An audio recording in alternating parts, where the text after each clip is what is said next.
presented by Simran Music.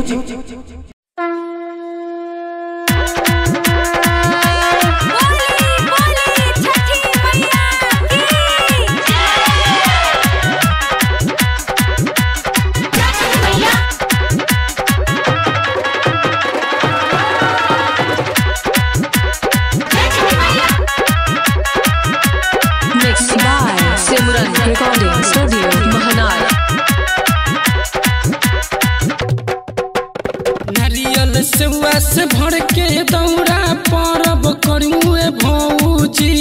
नारियल सेवा से भर के दौरा परब करूए भौजी।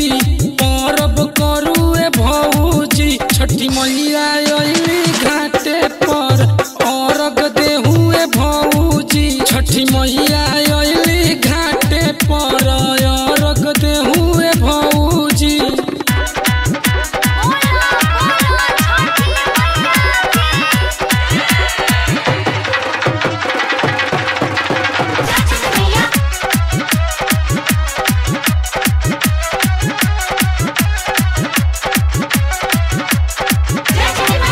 दौरा सजल देख कर जानी दे रहो।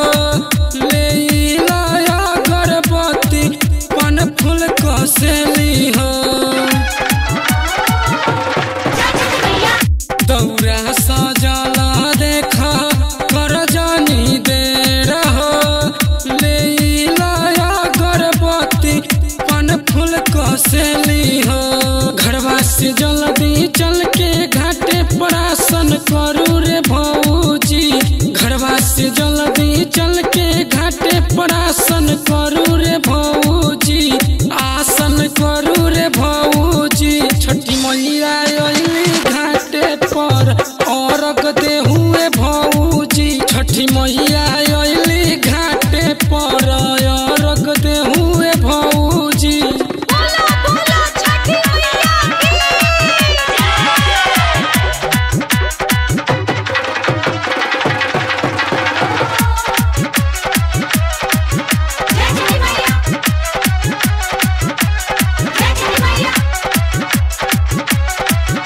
अरग के बेर होता कर जानी दे रहो।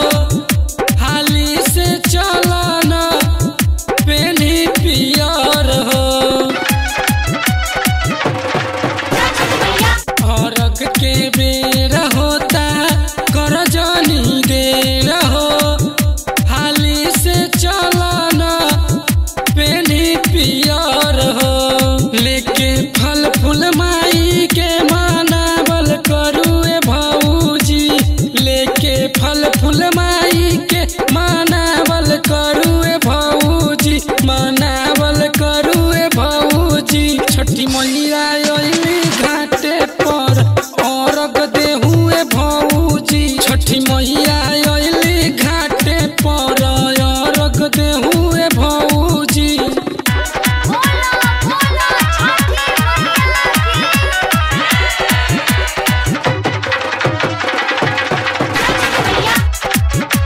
Mixed by Simran Recording Studio Mahanar.